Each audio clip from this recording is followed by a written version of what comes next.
야담 이야기. 수절과부가 너무 외로워서 그만.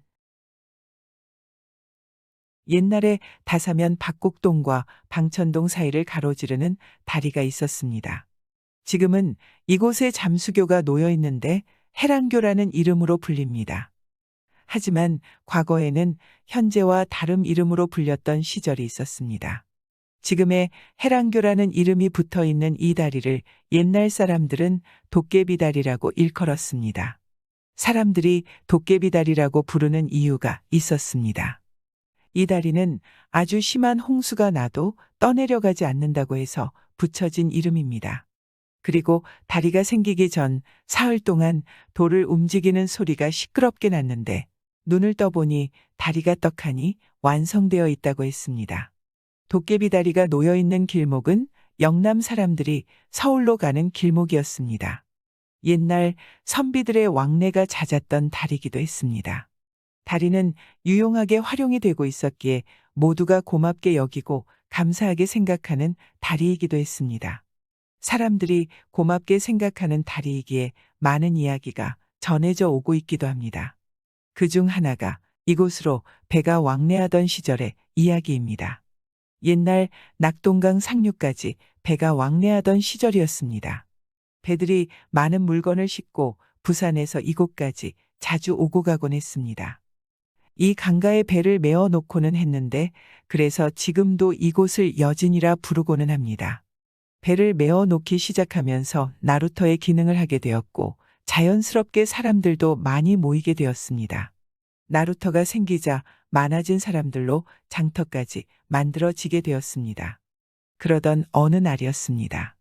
부산에서 오는 소금배가 이곳 여진에 당도하게 되었습니다. 그 배에는 초라하게 옷을 입고 있었지만 생김새가 어여쁜 여인이 타고 있었습니다. 여인은 어린 딸아이 손을 잡고 나루터에 내렸습니다. 부군은 어디 가시고 둘이서만 오신 겁니까? 나루터를 지키고 있던 사내가 물어왔습니다.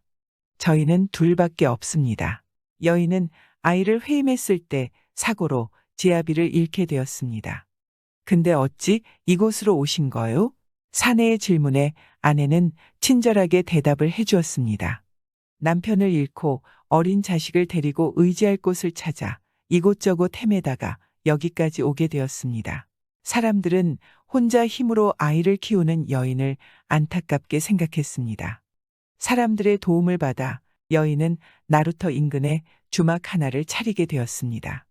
여인이 차린 주막은 동네 사람들의 사랑방 역할을 톡톡히 해주었습니다. 사람들은 주막의 주인 여인을 해랑어미라 불렀습니다.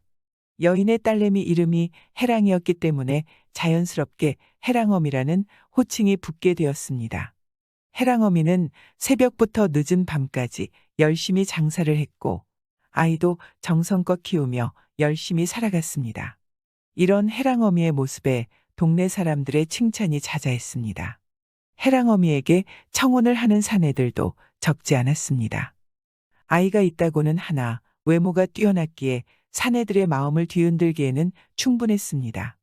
저는 아이를 키우는데 전념하고 싶습니다. 해랑어미는 사내들의 청혼을 거부하고 오로지 주막의 운영과 아이를 키우는 데만 온 신경을 집중했습니다. 지성이면 감천이라 했던가 어미의 정성어린 보살핌 덕분인지 해랑이는 마음씨 착하고 아름다운 외모로 성장해 나가기 시작했습니다. 해랑어미는 주막 일에 매진한 결과 돈도 꽤 모으게 되었습니다. 벌써 해랑어미가 이곳 여진의 터를 잡은 것도 10년 세월이 흐른 시점이었습니다. 돈을 모은 해랑어미는 주막을 계속하는 것보다는 농사를 짓는 게 앞날을 생각할 때 더 좋을 것 같다는 생각을 하게 되었습니다. 해랑어미는 강 건너의 땅을 사서는 농사를 짓기 시작했습니다. 땅을 사고 농사를 짓기 시작하면서 해랑어미는 딸내미의 적당한 신랑감을 찾아서는 혼례를 올려주었습니다. 해랑어미가 딸과 혼례를 올릴 사내를 고른 조건은 까다롭지 않았습니다. 돈도 외모도 중요하지 않았습니다. 대릴사위로 들어와 농사일을 돕고 딸만 아껴주면 된다 여겼습니다. 해랑어미는 착하고 성실한 심성의 대릴사위를 들이고 나자 농사를 짓는 일에도 서서히 손을 놓게 되었습니다. 바쁘게 살아올 때는 몰랐건만 시간이 한가해지고 나니 문득 자신의 신세가 참으로 고독하고 외롭다는 생각이 들었습니다. 멍하니 강 건너를 보고 있던 해랑어미는 그곳에서 홀로 일하는 사내 하나를 보게 되었습니다. 그 후 강을 건너갈 때마다 해랑어미는 그 사내와 짧게 대화를 나누게 되었습니다. 혼자 지내시는 겁니까? 해랑어미는 용기를 내서 먼저 물어봤습니다. 사내는 부인을 잃고 자식 하나 없이 홀로 지내고 있다 답을 했습니다. 처지가 비슷한 해랑어미와 사내는 금세 가까운 사이로 발전하게 되었습니다. 서로의 심정을 이해해주는 친구가 생기고 나니 해랑어미의 표정과 얼굴은 눈에 띄게 밝고 명랑해졌습니다. 두 사람은 친밀해지기 시작하면서 매일 밤마다 만나게 되었습니다. 해랑어미가 밤마다 외출을 하자 사위는 어떤 일이 있는지 호기심을 갖게 되었습니다. 한날은 해랑어미가 나가는 것을 몰래 따라간 일이 있었습니다. 사위는 해랑어미가 한 사내와 만나는 것을 목격하게 되었고 내심 안도를 했습니다. 외롭게 지내는 것보다는 다른 누군가를 만나는 게 다행이다 싶은 생각이었습니다. 하지만 세찬 강을 건너서 마을로 다니는 해랑어미가 사위와 딸은 걱정이 되었습니다. 이러다 무슨 변이라도 당하지는 않을까 걱정이 됩니다. 딸과 사위는 고민한 끝에 강가에 다리를 만드는 것이 좋겠다는 생각이 들었습니다. 두 사람은 어미 몰래 매일 밤마다 돌을 들어다가 징검다리를 놓기 시작했습니다. 그리고 몇 달 만에 강을 건널 수 있는 징검다리를 만들 수 있었습니다. 해랑어미는 매일 밤마다 사위와 딸이 어디론가 나가는 것을 알고 있었고 두 사람이 징검다리를 만들었다는 사실을 알았습니다. 해랑어미는 딸과 사위에게 만나는 사내에 대해 솔직하게 털어놓고는 재혼을 하겠다는 의사를 밝혔습니다. 해랑어미가 재혼을 하고 나서 농사일은 더욱 번창하게 되었고 한 가족이 된 네 사람은 행복한 시절을 보냈습니다. 사람들은 강을 건너기에 유용한 돌다리가 느닷없이 생겨 있다 보니 그것이 도깨비의 짓이라 생각하게 되었습니다. 그날부터 사람들은 도깨비가 요술을 부렸다 하여 도깨비다리라 명명하게 되었습니다. 저도 이 영상을 만들면서 울컥했습니다. 저의 어머니도 혼자 살아오신 지가 오래되셔서 왠지 마음이 아팠습니다. 혼자 살아온 어머니를 위해 돌다리를 만들었다는 것이 저를 반성하게 만드네요. 사위도 잘 얻었네요. 역시 착하게 살아오시니까 복이 저절로 따라온 것 같습니다. 처녀를 농락하려다. 머슴에게 버려진 선비. 한 시골에 미색이 뛰어난 여인이 살고 있었습니다. 그녀의 얼굴을 한번 마주하면 눈을 뗄 수 없을 정도로 아름다운 미모를 지니고 있었습니다. 집에서 항상 예쁨을 받던 외동딸이었던 그녀의 부모는 배를 타고 강을 건너다가 암초에 걸려 배가 뒤집히는 바람에 한날 한시 어머니와 아버지를 모두 잃게 되었습니다. 처녀를 딱히 여긴 남성들은 서로 앞다투어 그녀에게 구혼을 했습니다. 하지만 처녀는 부모님의 3년상이 끝날 때까지 혼례를 올리지 않을 것이라며 사내들의 청혼을 거절하고 나섰습니다. 처녀가 계속해서 사내들을 거부하고 나서자 경쟁적으로 그녀를 차지하겠다고 나타나는 남자들이 점차 늘어났습니다. 싫다고 뿌리칠수록 사내들은 그녀에게 더욱더 적극적으로 다가섰습니다. 처녀는 소리쳤습니다. 제발 저를 내버려 두세요. 요지부동 전혀 마음을 열지 않으려는 그녀의 단호한 태도에도 날마다 처녀를 찾아오는 남자들로 대문은 북새통을 이루고 있었습니다. 이웃 마을에까지 처녀에 대한 소문은 퍼지게 되었고 평소 여인에게 호기심이 많던 사내 하나가 처녀를 찾아왔습니다. 나와 결혼을 하면 이 집보다 2배, 아니 3배는 더 큰 집에서 호의호식하며 지낼 수 있게 해주겠어. 이웃 마을의 사내는 당당하게 말을 했습니다. 됐습니다. 라고 처녀가 말하니 사내는 비웃듯이 말했습니다. 누가 이기나 한번 해봅시다. 사내는 처녀 집 앞에 여관을 잡아서는 매일같이 그녀를 찾아갔습니다. 놀이개며 비녀, 옥반지까지 여인들이 좋아한다는 선물을 갖다 바치기 시작했습니다. 저는 이런 것이 필요 없습니다. 라고 처녀가 단호하게 말했습니다. 처녀는 그가 선물한 것들을 나무 상자 안에 넣어서는 다시 돌려주었습니다. 자신의 성의를 무시했다고 생각이 들자 사내는 머리끝까지 화가 치밀었습니다. 지금 나를 농락하는 것이요? 사내는 눈을 부릅뜨며 그녀를 위협했습니다. 나와 혼인을 올리지 않으면 내가 가만히 놔두지 않겠어. 손목을 잡고는 놓아줄 생각을 하지 않았습니다. 그러자 처녀는 저를 죽이셔도 제 마음은 변하지 않을 것입니다. 처녀의 단호한 태도에 사내도 더는 어쩔 도리가 없었습니다. 그렇다고 해서 물러설 사내가 아니었습니다. 최후의 방법을 써야겠다. 사내는 강제로라도 그녀를 부인으로 맞이해야겠다 결심을 했습니다. 눈치 빠른 처녀는 사내가 쉬이 물러서지 않을 것을 알고 있었습니다. 처녀는 국리 끝에 살아있는 싱싱한 큰 개 여러 마리를 물동이에 넣고 부엌의 아궁이에는 밤을 놔두었습니다. 앞들에는 개똥을 잔뜩 주워다 놓고 대들보에는 절구통을 달아두었습니다. 대문 뒤에는 멍석을 펴두고 그 옆에는 지게를 세워두었습니다.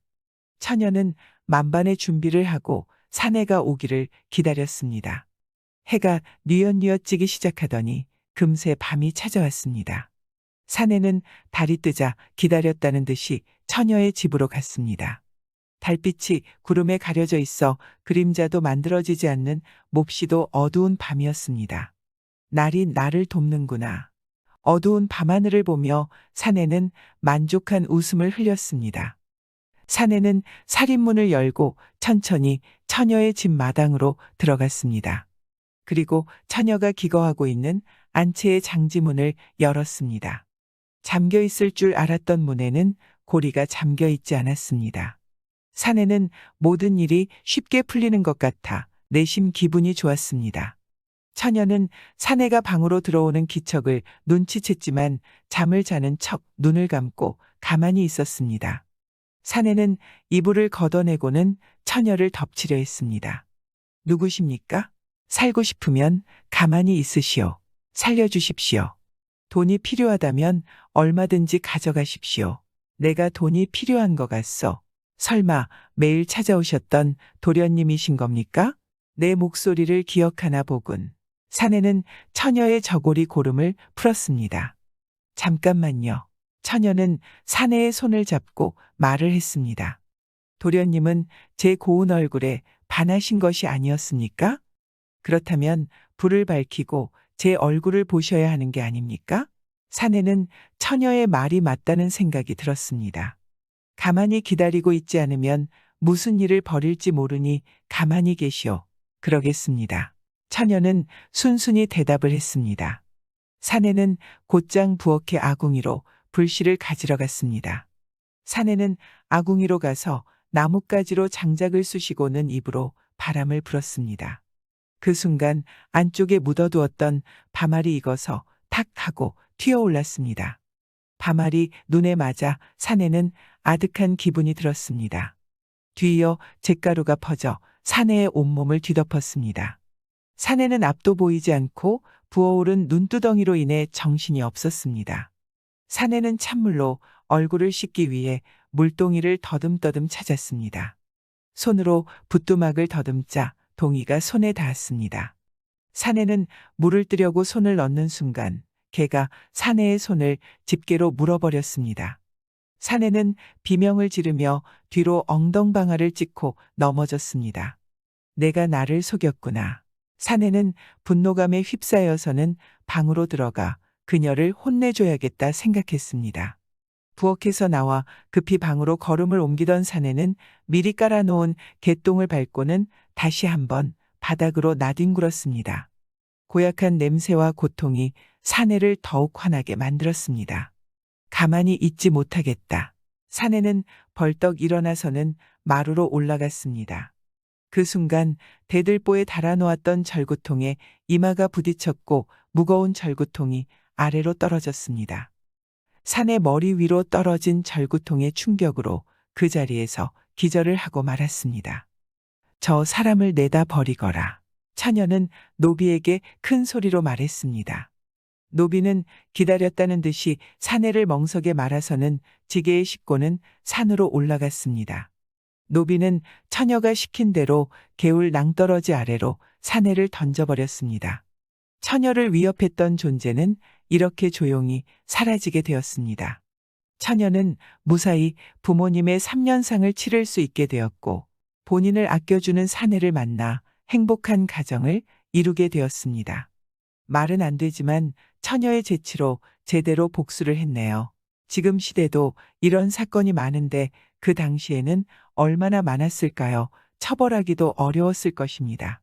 진짜 저 시대 때는 본인이 알아서 조심할 수밖에 없었던 것 같습니다.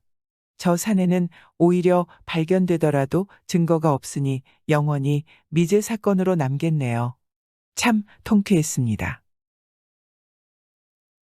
효행 때문에 부자가 된 수절과부와 두 아들. 경상도의 깊은 산골에 어머니와 마음씨 착한 아들 둘이 살고 있었습니다. 이 가족은 하루 끼니를 걱정할 만큼 이들의 처지는 공공했습니다. 어머니는 매일 아침이면 산을 내려가 다른 집에서 품을 팔며 겨우겨우 끼니를 챙길 수 있었습니다. 어머니, 먹을 게 하나도 없습니다. 아들은 울먹이며 말을 했습니다. 얼마 전부터 어머니는 갑작스럽게 병을 얻게 되었고 이로 인해 가사를 책임질 사람이 없게 되었습니다. 어머니가 말했습니다. 내가 일어나야 하는데 미안하구나 라고 말하니 장남이 아니에요. 제가 어떻게든 해보겠습니다 라고 말했습니다. 집안의 장남은 아픈 어머니와 동생을 위해 산 너머 친척집으로 밥동량을 떠났습니다. 어머니를 잘 보살피고 있어야 한다. 장남은 동생에게 신신당부를 하고 집을 나섰습니다. 동생은 형에게 어머니는 자기가 잘 돌보겠다고 말하며 형에게 다녀오라고 했습니다. 산을 넘고 강을 지나서 가까스로 친척집에 도착했습니다. 계십니까? 라며 친척집 문 앞에서 부르니 친척 어르신은 찾아온 장남을 보고 놀랐습니다. 어머나, 어쩐 일로 먼 이곳까지 왔니? 장남은 집안의 사정을 상세하게 설명했습니다. 우선은 날이 차니 안으로 들어오려무나 친척 어른은 장남을 방으로 안내하고는 따뜻한 밥상을 내어주었습니다. 어서 먹지 않고 왜? 장남은 밥상을 보고 가만히 앉아 있었습니다. 집에서 굶고 있을 어머니와 동생이 걱정되어 그럽니다. 걱정 말거라. 내가 밥을 챙겨줄 것이니 먼저 배부터 채우는 게 좋겠구나 라고 걱정하며 말했습니다. 감사합니다. 장남은 친척 어르신의 대답을 듣고 나서야 기다렸다는 듯이 밥을 먹기 시작했습니다. 허겁지겁 배불리 밥을 먹은 장남은 집으로 돌아갈 채비를 했습니다. 감사히 잘 먹었습니다. 장남은 인사를 하고 밖으로 나서려고 했습니다. 그런데 어찌된 영문인지 약속한 대로 밥을 챙겨주지 않는 것이었습니다. 혹시 제게 주실 밥이 아직 준비가 되지 않으신 겁니까? 얘야 미안하구나. 장남은 의아해하며 친척 어르신을 바라보며 무슨 말씀이십니까? 친척 어르신은 안채에 밥이 다 떨어져서 줄 것이 없다고 했습니다. 정말 미안하구나. 다른 집으로 가봐야겠구나. 장남은 혼자서 배불리 먹은 자신이 원망스러웠습니다. 주변의 다른 집을 찾아가 밥동량을 하기 시작했습니다. 하지만 어느 집도 선뜻 먹을 것을 내어주는 곳이 없었습니다. 하나같이 돌아오는 대답은 다른 집으로 가보라는 것이었습니다. 어디서도 먹을 것을 얻지 못한 장남은 동생과 어머니가 걱정되어 우선은 집으로 돌아가자 마음을 먹었습니다. 장남은 강을 건너 터덜터덜 힘없이 산마루에 올라섰습니다. 그런데 올 때는 보이지 않던 큼지막한 도로박이 눈에 띄었습니다. 도로박의 크기를 보니 밥 2공기는 좋게 들어갈 듯 보였습니다. 그냥 돌아갈 수는 없다. 장남은 결심이 섰는지 호박 안을 파내고는 입에다가 손을 넣었습니다. 자신이 먹은 밥을 토해서라도 동생과 어머니의 끼니를 챙겨드리고 싶은 마음이 들었기 때문이었습니다. 호박 안으로 헛구역질을 하는 장남의 입에서는 밥알이 하나 떨어졌습니다. 도로박 안으로 밥알이 떨어지고 나서 신비한 일이 벌어졌습니다. 갑자기 밥알이 늘어나는가 싶더니 호박 안에 밥알이 가득 들어차는 것이었습니다. 감사합니다. 감사합니다. 장남은 이 신기한 호박을 앞에다가 두고 절을 하고 하늘을 향해 몇 번이고 감사의 인사를 드렸습니다. 장남은 도로박을 소중하게 품에 안고는 집으로 돌아왔습니다. 어머니, 제가 왔습니다. 라고 말하니 동생은 맨발로 뛰어나와 형을 맞이했습니다. 먹을 것은 구한 것입니까? 라며 다급하게 형에게 말했습니다. 그러자 형이 웃으면서 말하는데 방으로 들어가자꾸나. 장남은 누워있는 어머니와 동생에게 도로박 안을 보여주었습니다. 어머니와 동생은 호박 안에 들어있는 밥을 보더니 깜짝 놀랐습니다.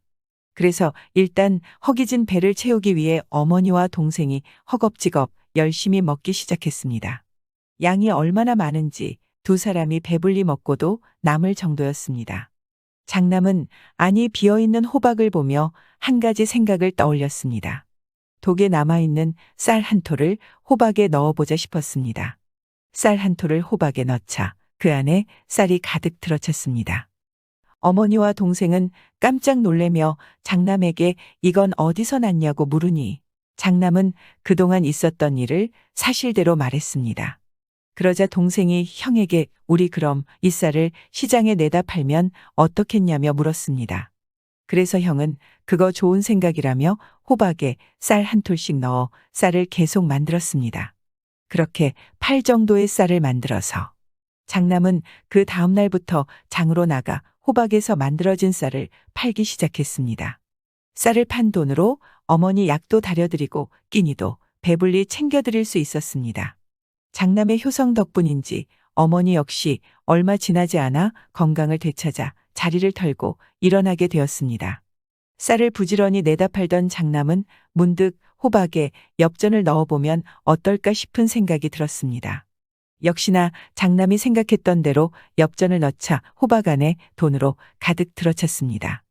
호박에서 만들어진 돈으로 세 식구는 튼튼한 기와집도 사고 노비도 들여 호의호식하며 살게 되었습니다. 세월이 흘러 동생이 장가를 가야 할 때가 되었습니다. 장남은 동생에게 풍족하게 살 수 있는 돈을 내어주었지만 동생은 만족하지 못하는 눈치였습니다. 호박에 욕심을 갖고 있던 동생과 장남의 다툼으로 이어지게 되었습니다. 동생은 호박을 차지하겠다고 욕심을 부렸고 이를 내줄 수 없는 장남과 다툼이 시작되었습니다. 서로를 아껴주던 형제 사이는 급격히 나빠지게 되었습니다. 형제가 싸우는 모습이 안타까웠던 어머니는 한 가지 묘책을 내놓았습니다. 도로박을 산에서 굴린 다음에 먼저 찾아내는 사람이 갖는 것이 어떻겠느냐. 어머니의 제안을 형제는 흔쾌히 받아들였습니다. 어머니는 산 중턱에서 도로박을 굴렸습니다. 장남과 동생은 굴러내려간 호박을 찾기 위해 산을 샅샅이 뒤지기 시작했습니다. 아침부터 찾기 시작한 호박은 해가 질 무렵이 되어서도 보이지 않았습니다. 며칠 동안 도로박을 찾아봤지만 도무지 어디로 사라진 것인지 흔적조차 찾기 어려웠습니다. 한 달 넘게 형제는 도로박을 찾기 위해 혈안이 되어 있었지만 결국 형제는 도로박을 찾지 못하게 되었습니다. 결국 동생은 집안의 재산을 반으로 나누어 장가를 들게 되었고 형제는 서로의 욕심을 뉘우치며 눈물을 보였습니다. 그리고 몇 년이 지난 어느 날 어머니는 두 아들을 불렀습니다. 그리고 어머니가 말을 했습니다. 내가 너희들에게 할 말이 있다 라고 말하니 장남은 무슨 일이길래 우리 둘을 불렀습니까? 라고 하니 어머니는 보자기를 갖고 오더니 보자기를 풀었습니다. 그런데 보자기 안에 도로박이 있는 것이었습니다. 두 아들은 깜짝 놀라며 어머니를 쳐다봤습니다. 어머니는 말을 했습니다. 내가 너희들이 이 도로박 때문에 사이가 안 좋아지는 거 보고 마음 아팠단다. 그래서 그때 그렇게 한 것이야. 실은 내가 굴린 건 이 호박이 아니라 다른 호박이었단다. 그래서 그나마 너희 둘이 이렇게 다시 잘 지내는 거지. 그런데 지금 이 호박을 꺼낸 이유는 이제 너희 둘은 이 호박을 잘 사용해서 주변에 어려운 사람 돕는 일로 평생을 살았으면 한다. 필시 이 호박을 우리에게 주신 것도 이런 이유일 것이다. 라고 말하니 아들 둘은 어머니의 말을 듣고 동생은 자기의 욕심 때문에 그랬다며 자책을 했습니다. 그러자 형은 괜찮다며 우리 앞으로 어머니의 뜻대로 평생 남을 위해 살자고 말했습니다.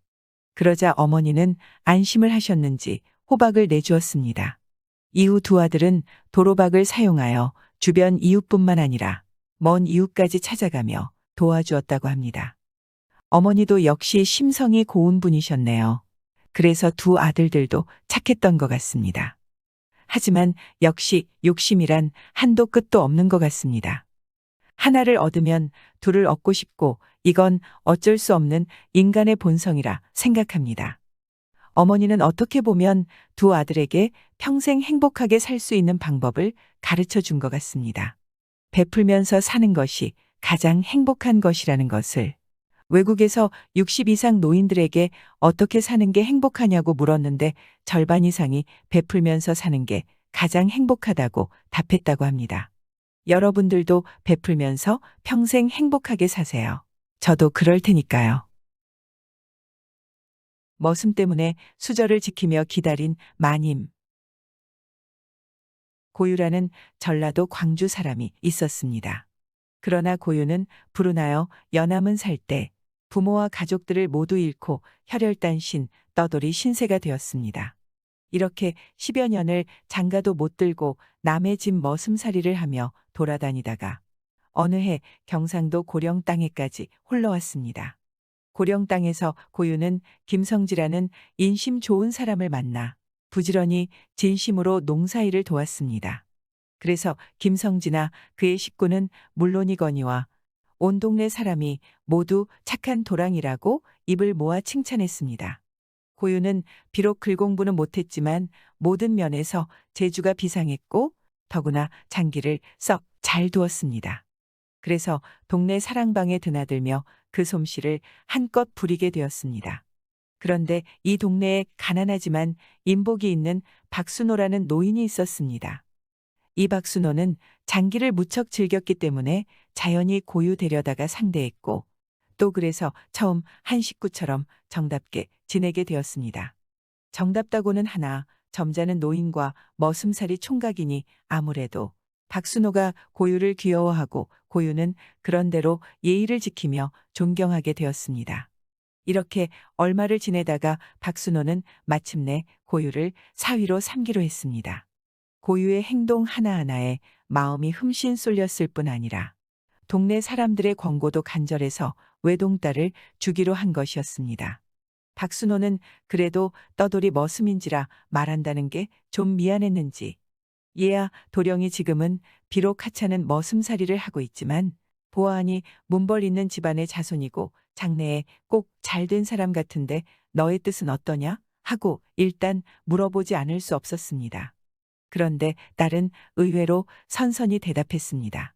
딸이 말하길 실은 저도 그분이 장래성 있는 사람으로 여겨졌습니다. 그것보다도 부모님께서 정하시는 인을 자식된 몸으로 어찌 감히 거역하겠습니까? 이렇게 해서 두 사람의 혼례식이 서둘러 거행되었습니다. 박순호의 살림도 넉넉한 편이 아니었고 또 고유도 머슴살이를 하고 있는 처지인지라 혼례식이라고 해야 그야말로 간단하게 음식을 하여 치르는 것이었습니다. 그러나 온 동네 사람들이 모두 자기 일처럼 기뻐하며 거들어 주었습니다. 그 후 한 달쯤 아무 일 없이 지냈습니다. 하루는 고유의 아내가 갑작스러운 말을 꺼냈습니다. 우리가 이렇게 인연을 맺은 것은 저나 저희 아버님이 당신의 장래를 바라본 때문입니다. 당신께서는 오늘부터 좋은 글방 선생님을 찾아다니며 열심히 공부하십시오. 저는 집에 남아 무슨 짓을 하든지 집안 살림을 꾸려가겠습니다. 앞으로 10년 동안 서로 만나지 말고 반드시 크게 되신 날까지 참읍시다. 라고 말했습니다. 고유는 아내의 이 뜻을 더없이 고맙게 여겼습니다. 그래서 고유는 비장한 표정으로 그렇게 합시다. 내 명세코 성공하리다. 라고 아내에게 말했습니다. 그렇게 아내와 작별한 고유는 얼마 안 되는 노자를 얻어가지고 집을 나섰습니다. 고유는 무신 경상도 합천 어느 시골 서당을 찾았습니다. 여기시 코울릭의 어린이 틈에 끼어 난생 처음 글을 배우기 시작했습니다. 물론 천자문부터 배워야 했습니다. 그러나 고유는 역시 유명한 학자의 후손답게 총기가 뛰어났습니다. 게다가 밤낮을 가리지 않고 부지런히 공부했기 때문에 금세 두각을 나타냈습니다. 천자문을 한 달 만에 뗀 고유는 순서를 따라 차곡차곡 어려운 학문을 열심히 익혀갔습니다. 여기서 5, 6년을 지냈을까? 그동안 고유의 학문은 스승의 힘으로는 도저히 더 가르칠 수 없을 만큼 성장했습니다. 여보 고서방, 이만하면 과거에도 합격하겠네. 이렇게 말하는 선생의 말에 고유는 다시 어려운 책들을 짊어지고 합천 해인사로 찾아들었습니다. 그리고 절에서 뒷걸 헛간 같은 방 하나를 얻어 피나는 고학을 시작했습니다. 돈이 없었던 까닭에 아침 저녁 절 마당을 쓸고 때로는 나무도 해주고 하면서 끼니를 얻어먹었습니다. 졸음이 오면 송곳으로 무릎을 찌르고 등잔불 대신 개똥벌레나 창밖에 쌓인 눈빛을 이용하여 책을 보았습니다. 이렇게 하여 아내와 약속한 지 꼭 10년 마침 숙종 임금의 특별 과거령이 내렸습니다. 고유는 즉시 서울에 올라가 과거에 응시하여 보기 좋게 급제하고 이에 따라 가주서라는 벼슬을 얻었습니다. 지금으로 따져 서기관이랄까. 임금 곁에서 조회 때의 일을 즉시 기록하는 관리였습니다. 이 가주서의 벼슬을 고유는 정성껏 그리고 재주껏 했습니다. 그동안 글솜씨가 뛰어났기 때문에 그는 숙종 임금의 아낌을 받게 되었습니다. 어느 날 숙종 임금이 고유를 가까이 불러 과분한 칭찬을 내린 일이 있었습니다. 그리고 이 자리에서 고유의 조상이 유명한 충신학자인 고경명이라는 것을 알고는 새삼 감탄에 마지 않았습니다. 더구나 경상도 고령 땅에서 아내를 얻고 또 그 아내와의 언약을 끝끝내 지킨 사실에는 숙종 임금도 지극히 감동되었던 모양이었습니다. 임금이 말했습니다. 10년 동안 한 번도 집에 돌아가지 않았다니 참으로 놀라운 일이다. 숙종 임금은 무슨 생각을 했는지 그 자리에서 고유를 경상도 고령의 현감으로 임명했습니다. 고령은 말한 것도 없이 고유가 10년 전에 아내를 두고 떠나온 고을이었습니다. 이를테면 비단 옷 입고 돌아가는 영광을 얻은 것이었습니다. 얼마나 감격할 만한 임금의 처분인가요? 고유는 서둘러 서울을 출발하여 한 열흘쯤 걸러서 고령 고을에 당도했습니다. 거기서부터 함께 가던 관속들과 떨어져 일부러 초라한 나그네 차림을 한 고유는 부랴부랴 박순호 집을 찾아갔습니다. 10년이라면 강산도 변한다더니 먼저 살던 마을은 그대로인데 하필이면 그리운 아내가 있는 박순호의 집만이 형편없이 허물어져 있었습니다. 사람 기척 하나 없는 집터 앞에서 고유는 정신이 아찔했습니다. 고유는 생각했습니다. 아내와 장인에게 무슨 일이 생겼단 말인가. 고유는 하늘이 무너지는 것 같았습니다. 그동안 박순호는 병들어 세상을 떠났지만 그의 아내는 결코 고유가 생각한 것처럼 불행하게 되지는 않았습니다. 고유가 여기서 수소문하여 알게 된 사실은 다음과 같았습니다. 물론 여러 사람의 말을 하나로 다듬어 묶은 것이었습니다. 10년 전에 박노수 딸을 고도령이란 머슴살이 총각한테 주었더니 그 신랑이 한 달 후 어디론지 가버렸다. 하지만 다행히 박좌수의 딸이 어실고 부지런하여 순수 길쌈을 하며 돈을 벌어 지금 큰 부자가 되어 저 건너 산 너머에서 고래등 같은 기와집을 짓고 살고 있다. 게다가 또 올해 10살 되는 아들이 아주 똑똑하고 효성이 지극해서 칭찬이 자자하다. 그리고 또 그 집에서는 지나가는 나그네는 물론이거니와 가끔씩 거지 같은 사람까지 불러들여서 음식 대접을 하고 그럴 때마다 10년 전에 어디로 간 고도령의 소식을 꼭 자세히 묻는다. 당신도 보아하니 어려운 나그네 같은데 한번 찾아가 보라는 것이었습니다. 이 말을 들은 고유는 얼마나 반갑고 감격했는지 눈물이 날 지경이었습니다. 고유는 발길을 돌려 산 너머 마음을 향해 급히 달려갔습니다. 오, 저 집인가 보도다. 고유는 자기도 모르게 소리쳤습니다. 소나무 숲을 엇비스시 등지고 서 있는 기와집은 마치 서울의 큰 부잣집 같았습니다. 고유는 썰레이는 가슴을 진정시키며 대문 안으로 들어섰습니다. 그날도 거지 잔치를 하는 듯 수 없는 거짓대가 마당에 꽉 차 있었습니다. 고유도 물론 남노한 모습인 까닭에 그 중에 하나로 알았는지 하인은 말도 묻지 않고 음식상 앞으로 인도했습니다. 그러나 고유는 일부러 의젓한 태도로 바깥 큰 사랑방으로 썩 들어갔습니다. 사랑방에서는 지금 늙은 선생이 어떤 아이에게 글을 가르치는 중이었습니다. 고유는 그 아이가 바로 한 번도 보지 못한 자기 아들인 줄 짐작했습니다. 생각 같아서는 대뜸 얼싸안고 싶었지만 억지로 마음을 가라앉히면서 내가 주인 도령이냐?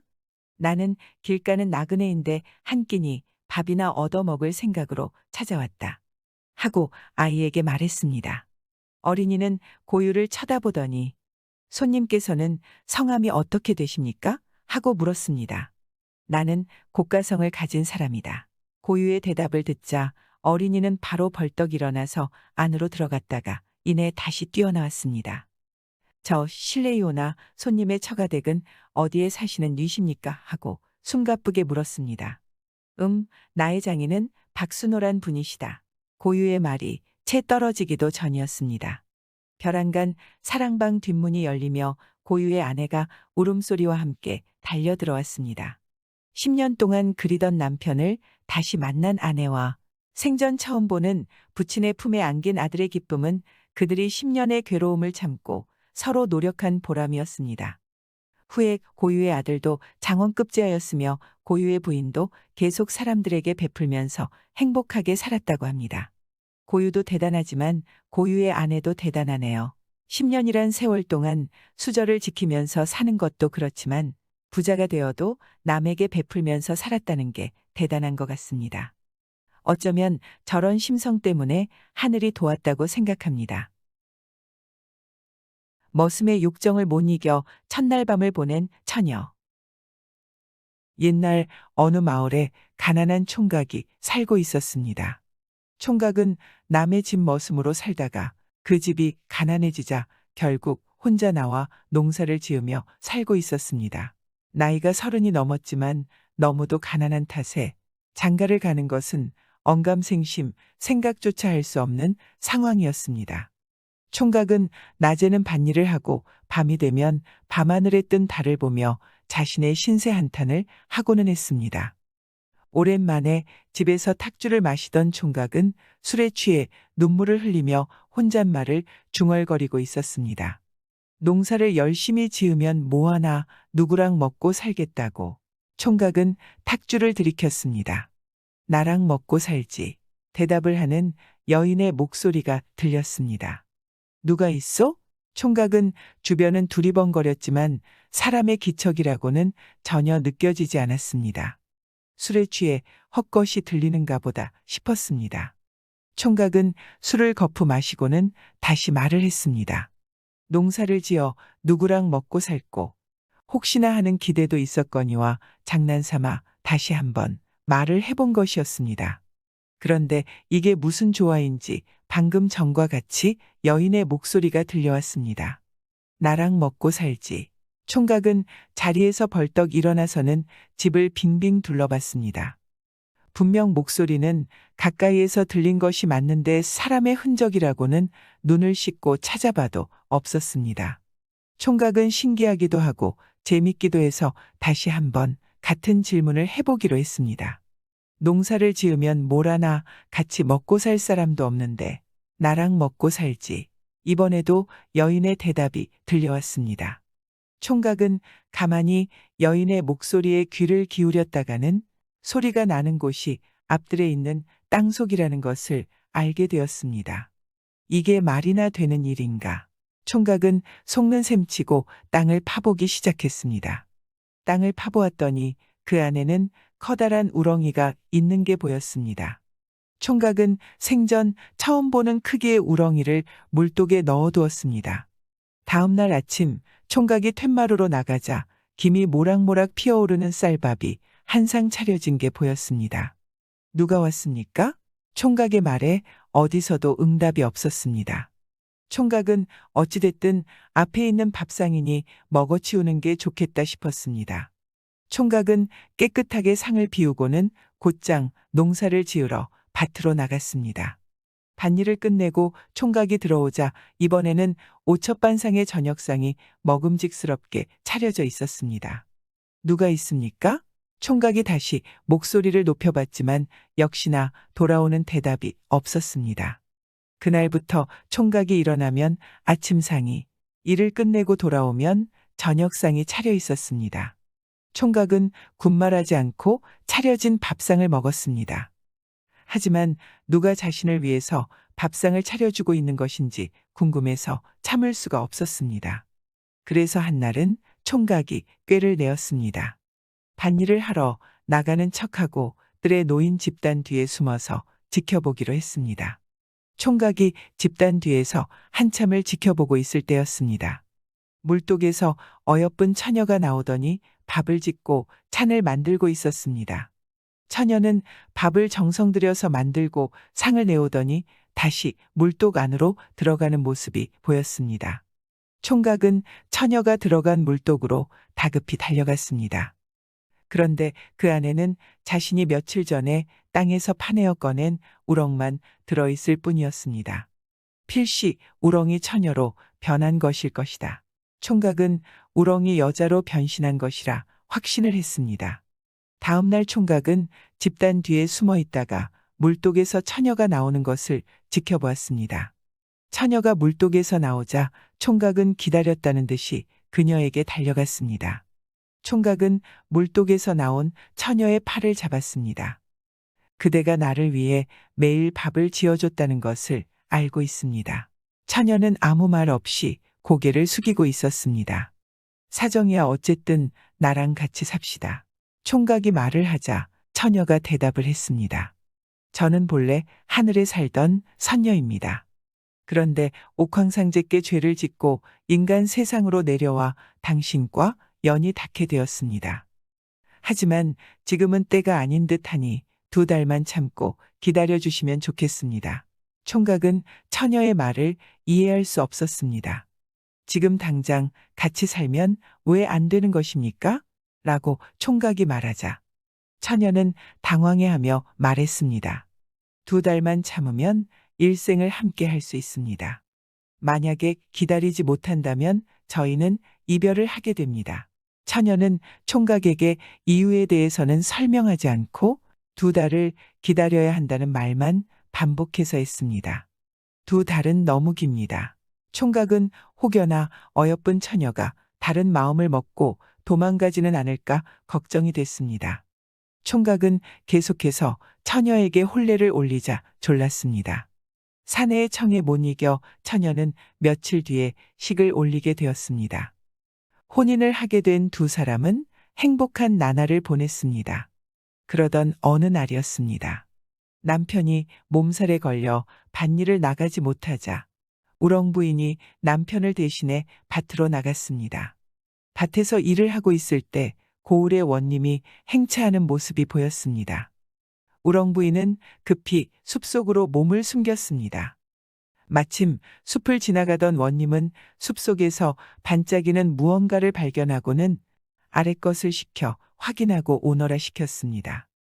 원님은 여인이 숲속에 숨어 있었다는 이야기를 듣고 그녀를 데리고 오라 명을 했습니다.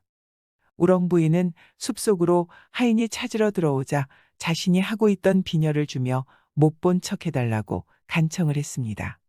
하지만 원님의 말을 잘 들었던 하인이기에 억지로 우렁 부인을 끌고 나와서는 관아로 데리고 갔습니다. 원님의 부름을 받고 관아로 간 우렁 부인은 자신에게는 남편이 있으니 돌려보내달라 부탁을 했습니다. 하지만 우렁 부인에게 첫눈에 반한 원님은 그럴 마음이 전혀 없었습니다. 우렁 부인의 남편은 아내가 관아로 잡혀갔다는 소문을 듣고 아내를 찾기 위해 찾아갔습니다. 관아로 찾아온 남편은 원님에게 아내를 돌려달라 애원했지만 관아 안으로 들어갈 수조차 없었습니다. 남편은 분하고 억울한 마음에 관아의 기둥에 머리를 여러 차례 박고는 집에 가서 시름시름 암다가 세상을 등지게 되었습니다. 남편의 원호는 저승으로 가지 못하고 새가 되어 관아 주변을 맴돌며 서글피 울기 시작했습니다. 우렁부인도 정절을 지키기 위해 몇 날 며칠 식음을 전폐했고 결국 아내 역시 숨을 거두게 되었습니다. 여인의 원혼 역시 저승으로 가지 못하고 참나무가 되어 이승에 머물게 되었습니다. 우렁부인이 부탁한 2달만 참았더라도 이와 같은 참극은 잊지 않았을 일이었습니다.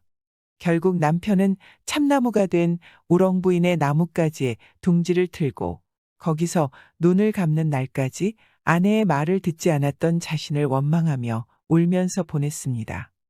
우리도 생각해보면 갑자기 큰 복이 들어올 때가 있는데요. 너무 급하게 행동하면 실수를 할 수밖에 없습니다. 예를 들어 로또 당첨자 대부분이 후에 불행해졌다고 보면 알 수 있습니다. 이 남자도 2달만 기다렸다면 평생 아름다운 부인과 자식 낳고 해로했을 텐데 참 안타깝습니다.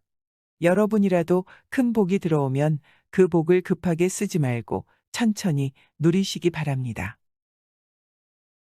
과부의 막힌 곳을 뚫어준 처녀각시. 어느 산골 마을에 아들 하나를 키우는 과부가 있었습니다. 이 과부는 늘 가슴 한켠이 항상 막힌 듯이 답답해했습니다. 그 이유는 남편과 약속한 것이 있었기 때문이었습니다. 남편이 죽기 전에 아들만큼은 남부럽지 않게 키워주길 바랬던 것입니다. 하지만 과부 혼자 아들 키우는 것은 만만치 않았습니다. 그런데도 과부는 아들만큼은 제대로 공부를 시켜 과거에 합격하게 만들겠다는 의지를 품고 있었습니다. 산골 마을에서는 아들을 공부시킬 환경이 되지 않으니 산 너머로 넘어가는 것이 좋겠다 싶었습니다. 집 한 칸 변변하게 마련할 수 없는 형편이었기에 과부는 주사의 집을 찾아가 본인의 집안 사정을 늘어놓았습니다. 제가 아들 하나만 보고 사는 어미입니다. 남편과의 약속도 있고 하니 부디 도와주십시오. 라며 과부가 눈물을 흘리며 말하는 사정이 얼마나 딱한지 듣는 사람도 눈물이 날 지경이었습니다. 주사는 과부에게 말했습니다. 내가 글 공부를 시켜드리겠어. 라고 말하니 과부는 고맙다고 연신 인사를 하였습니다. 주사는 집에서 과부 아들이 지낼 수 있도록 거처를 마련해 주었습니다. 아들은 아침부터 채비를 하고 산을 넘어서 주사를 찾아가 글 공부를 시작했습니다. 영민했던 아들은 다른 아이들보다 배움의 속도가 몇 곱절은 더 빨랐습니다. 주사는 속으로 참으로 똑똑하구나 라며 더욱더 그를 가르쳐 주었습니다. 공부에 특출난 소질을 보였던 아들을 주사는 특별히 귀여워해 줬습니다. 몇 년이 지나 총각이 된 아들은 여전히 산을 넘어 글 공부를 하러 주사를 찾아가고는 했습니다. 그날도 산을 넘어 주사를 찾아가는 길이었습니다. 산길을 넘어가던 아들은 구부러진 비탈길에 커다란 구렁이가 까치 새끼를 잡아먹고 있는 것이 보였습니다. 하늘 위에는 소리를 내며 배회하고 있는 까치 새끼의 어미새가 있었습니다. 아들은 커다란 돌을 들어서는 구렁이에게 던졌습니다. 이리저리 피하는 구렁이 탓에 한동안 구렁이를 쫓았던 아들은 결국에 구렁이 한 마리를 죽였습니다. 그러나 주사의 댁에 도착하는 시간이 늦고 말았습니다. 도착해서 과부 아들은 주사 앞에 있으니 주사가 오늘은 시간이 늦었구나 라고 언짢은 표정을 지으며 말했습니다. 죄송합니다. 아들은 주사댁을 찾으면서 일어났던 일에 대해 설명했습니다. 아들의 말을 들은 주사가 입을 열었습니다. 다음부터 이런 일이 있다면 내게 먼저 묻고 나서 행해야 한다. 주사는 걱정스러운 얼굴로 아들에게 말했습니다. 과부 아들은 어찌 그러시는 겁니까? 라고 말하니 주사가 산짐승은 오래 살면 둔갑이 가능하니 위험할 수 있어 하는 말이다. 라며 말하는 거였습니다. 과부 아들은 알았다는 듯의 표정을 지으며 앞으로는 미리 말씀드리겠습니다. 라고 주사에게 말했습니다. 그러고 구렁이와 만난 지 며칠이 지났습니다. 한날은 집으로 돌아가려는 아들을 주사가 붙잡았습니다. 오늘 집으로 돌아가는 길에 어떤 여인을 만나게 될 것이다. 그녀가 말을 걸면 대답을 하지 말아야 한다. 명심하거라. 주사는 아들에게 신신당부를 했습니다. 아들은 산을 넘고 작은 냇가를 건너려고 할 때였습니다. 냇가에서 어여쁜 처녀 하나가 빨래를 하고 있는 게 보였습니다. 아름다운 외모에 눈길이 갔지만 아들은 주사가 했던 말씀이 떠올라 그녀를 못 본 척하고 집으로 돌아갔습니다. 그런데 잠자리에 눕자 냇가에서 봤던 처녀 생각을 지울 수 없었습니다. 그날부터 며칠간 처녀는 깨어있을 때는 생각이 났고 잠을 잘 때는 꿈에 나오고는 했습니다. 처녀가 궁금해 참을 수 없었던 아들은 먼저 처녀에게 말을 걸었습니다. 매일 여기에 나와 있는 것입니까? 그 말을 시작으로 처녀와 아들은 급속히 친근한 사이로 발전했습니다. 주사는 이런 아들의 행동을 벌써부터 눈치채고 있었습니다. 내가 경고하지 않았느냐. 헛된 마음을 버려야 한다. 하지만 아들은 이미 처녀에게 깊이 빠져버린 후였습니다. 주사의 어떤 말도 아들에게 들리지 않는 상태였습니다. 오늘은 저희 집으로 가시겠습니까? 라며 처녀가 과부아들에게 말했습니다. 아들은 설레는 마음으로 처녀를 따라 나섰습니다. 산 중턱에 있는 초가집에 처녀는 홀로 살고 있다 설명했습니다. 작은 방으로 들어가 처녀와 아들은 마주보고 앉았습니다. 피곤하지 않으십니까? 처녀는 옆에 있는 금침을 손으로 가리키며 말했습니다. 같이 조금 쉬고 내려가는 게 어떻겠습니까? 아들은 주저하며 대답하지 못했습니다. 처녀는 아들의 팔을 끌어서는 금침으로 데리고 갔고 아들은 모시기는 척하며 처녀와 같이 금침에 누웠습니다. 처녀가 옆에 누워 있으니 잠이 오지 않을 줄로만 알았는데 이상하게도 눕자마자 아들은 졸음이 쏟아졌습니다. 자신도 모르는 사이에 잠이 든 아들은 숨이 답답해지는 것이 느껴졌습니다. 가슴이 조여오는 기분에 눈을 떠보니 커다란 구렁이가 몸을 칭칭 감고는 눈앞에 크게 입을 벌리고 있었습니다. 아들이 몸부림을 쳐봤지만 소용이 없었습니다. 구렁이에게 잡혀 옴짝달싹 할 수 없었고 소리도 칠 수 없었습니다. 놀란 눈으로 입을 벌린 구렁이만 보고 있을 뿐이었습니다. 나는 내가 죽인 구렁이의 아내다.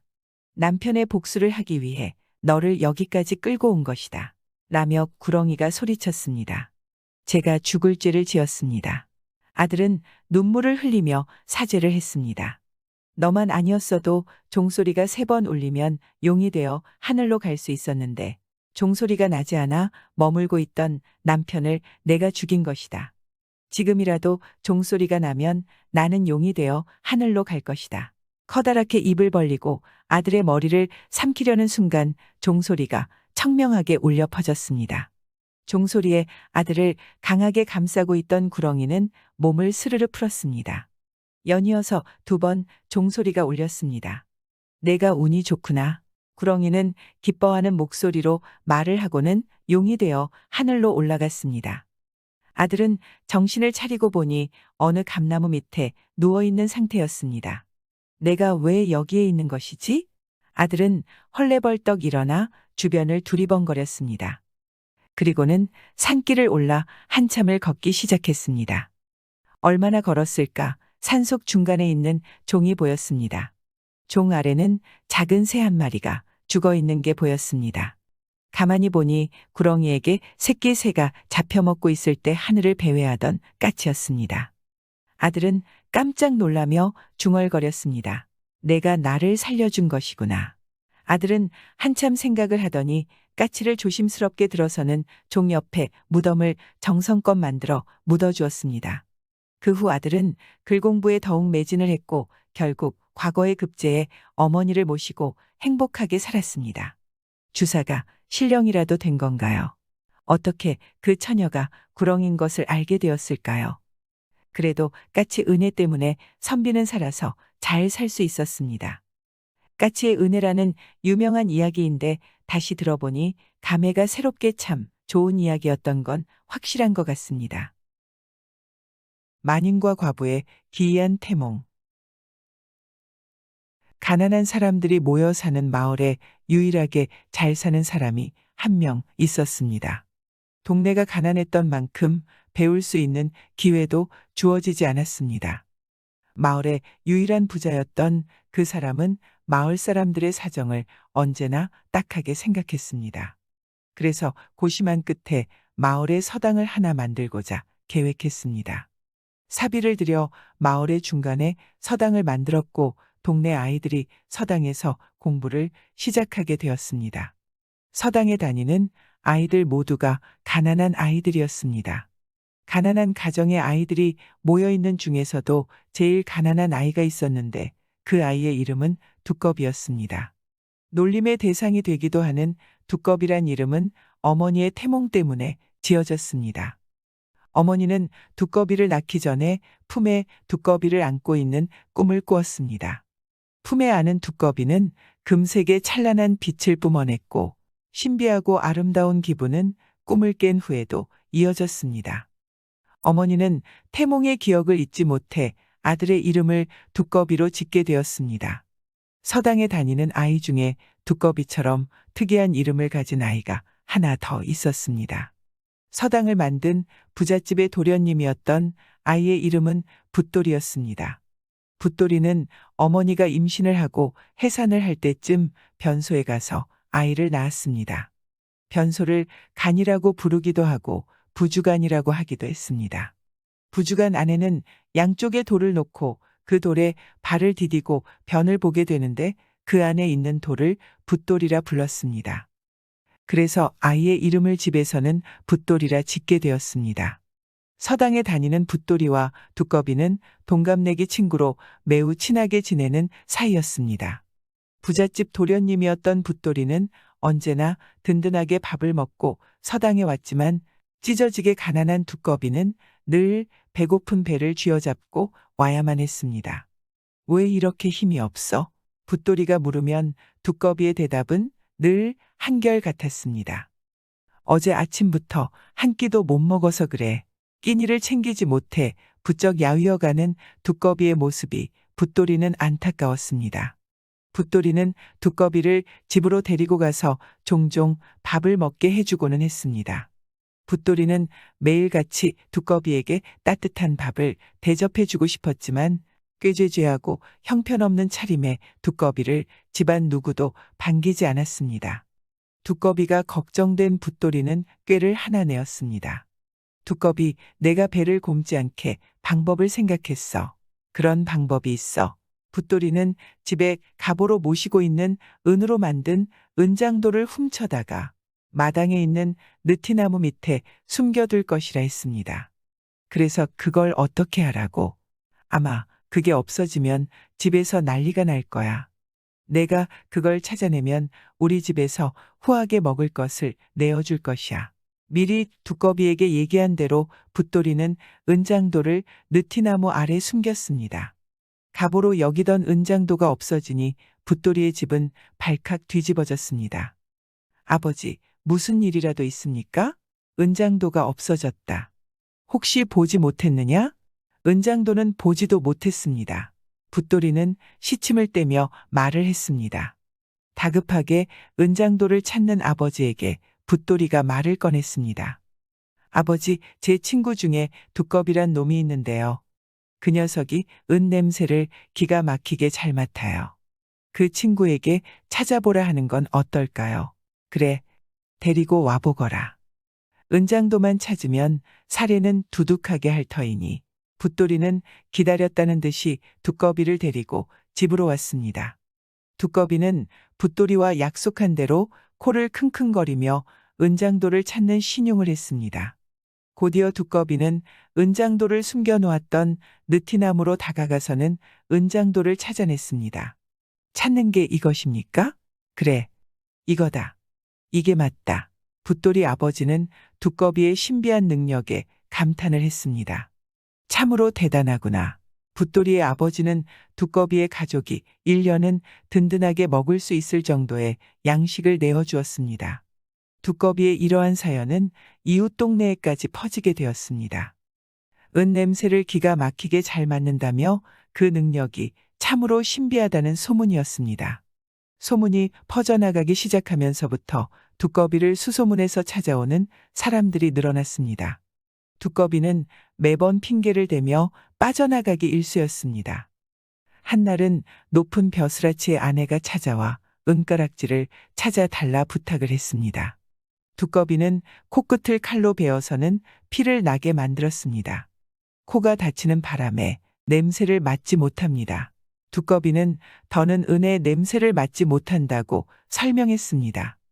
한동안 두꺼비를 찾아오는 사람이 없이 잠잠한 나날이 이어졌습니다. 그런데 한눈에 봐도 범상치 않아 보이는 이들이 두꺼비의 집을 찾아왔습니다. 도포자락을 잘 차려입고 두꺼비를 찾은 관원들은 임금의 명을 받잡아 두꺼비를 데리러 왔다 설명했습니다. 며칠 전 은으로 만든 옥새가 없어지는 사건이 일어났고 궐안은 이 일로 혼비백산 한바탕 난리가 났습니다. 그러던 중 은의 냄새를 맡을 수 있다는 두꺼비의 소문을 들었고 어명을 받고 두꺼비를 데리러 오게 되었습니다. 두꺼비의 신통한 능력이 있다고 믿게 만든 붓돌이도 가만히 있을 수는 없었습니다. 친구가 궁궐로 가서 거짓이 탄로나면 죽을 것이 뻔한데 붓돌이는 자기가 벌인 일 때문에 두꺼비가 죽는 것을 두고 볼 수 없었습니다. 결국 붓돌이도 궁궐로 가는 두꺼비를 따라 나섰습니다. 수원쯤 당도했을 무렵이었습니다. 두꺼비와 붓돌이는 길에서 점을 보고 있는 노인을 보게 되었습니다. 잠시만 여기서 쉬었다 가죠. 붓돌이의 부탁에 관원들은 걸음을 멈추었습니다. 붓돌이와 두꺼비는 길 위에 앉아 있는 노인에게 물었습니다. 저희가 큰 임무를 맡아 한양으로 가는 길입니다. 혹시 저희 앞날을 위해 좋은 말씀 해주실 수 있습니까? 내가 보아하니 궁으로 가는 것 같군. 점쟁이는 하얀색 깃발에다가 무언가 글자를 쓰고는 상자에 넣어서 건넸습니다. 이걸 명심하면 몸을 보전할 것이오. 대궐에서 후한 대접을 받은 붓돌이와 두꺼비는 방으로 안내되었습니다. 둘은 점쟁이에게 받은 상자를 열어 깃발을 꺼냈습니다. 깃발에는 기상이라는 단어가 들어 있었습니다. 붓돌이와 두꺼비는 반복해서 말을 했습니다. 기상, 기상, 기상. 한편 시골 마을에서 은 옥새를 찾기 위해 아이 둘을 데리고 왔다고 하니 옥새를 훔친 도둑은 재발이 저렸습니다. 혹시나 자신의 버린 도둑질이 걸릴까 싶어 두려웠던 것이었습니다. 그래서 방에서 무엇을 하나 가만히 듣고 있었는데 글쎄 기상, 기상하며 말을 하고 있는 것이었습니다. 참으로 대단한 사람들을 데리고 왔구나. 사실 도둑의 이름은 기상이었고 붓돌이와 두꺼비가 자신의 이름을 외치는 것이라 생각해 은 옥새를 문 앞에 몰래 가져다 두었습니다. 점쟁이는 궁궐에서는 기상만 잘하면 혼이 날 일이 없으니 글이 써준 것이었는데 도둑은 본인의 이름을 맞힌 것이라 오해를 한 것이었습니다. 결국은 옥새를 찾았다는 공로를 인정받아 두꺼비와 붓돌이는 큰 상을 받고 시골 마을로 당당히 돌아갈 수 있었습니다. 붓돌이와 두꺼비는 천운을 타고 난 것 같습니다. 도둑놈 이름이 기상만 아니었으면 붓돌이와 두꺼비는 큰 화를 면치 못했을 것입니다. 두 친구는 피를 나눈 형제보다 더 각별한 것 같습니다. 과연 우리 주변에도 이런 친구가 있을까요? 그리고 내가 그 친구를 위해 희생할 수 있을까요? 생각해보면 나에게 그런 친구가 없는 게 아니라 내가 그 친구에게 그럴 수 없다라는 게 맞는 것 같습니다. 서로 엉켜서 사랑을 나누는 서방님과 처자. 점촌의 어느 부잣집에서 외거노비로 지내는 영신이라는 사내가 있었습니다. 외거노비란 주인 집에 거주하지 않고 독립된 가정을 가지면서 자기의 재산을 소유할 수 있었고 주인의 토지를 경작하면서 조만 바치면 되는 그런 노비를 외거노비라 불렀습니다. 영신은 외거노비로 지내는 집에서 1km 떨어진 곳에 오두막을 짓고 살고 있었습니다. 작은 오두막에서 혼자 지내는 영신은 언제나 외로웠습니다. 그날도 어김없이 홀로 잠에 든 영신의 꿈에 한 여인이 나왔습니다. 미색이 뛰어나고 몹시도 아리따운 여인은 영신의 앞에서 눈물을 흘리고 있었습니다. 꿈에서 영신은 여인에게 다가가 물었습니다. 무슨 일입니까? 라고 물으니 아리따운 여인이 말을 하였습니다. 저는 돈달산 뒷산에 사는 여자 용입니다. 돈달산은 영신이 외거노비로 일을 하고 있는 점촌의 뒤편에 위치한 곳이었습니다. 그런데 어찌 슬피 울고 있는 것입니까? 영신이 묻자 여인은 기다렸다는 듯이 답을 했습니다. 사실 제가 당신의 꿈에 찾아온 것은 부탁이 있어서입니다. 라며 말했습니다. 영신은 의아해하며 여인에게 말했습니다.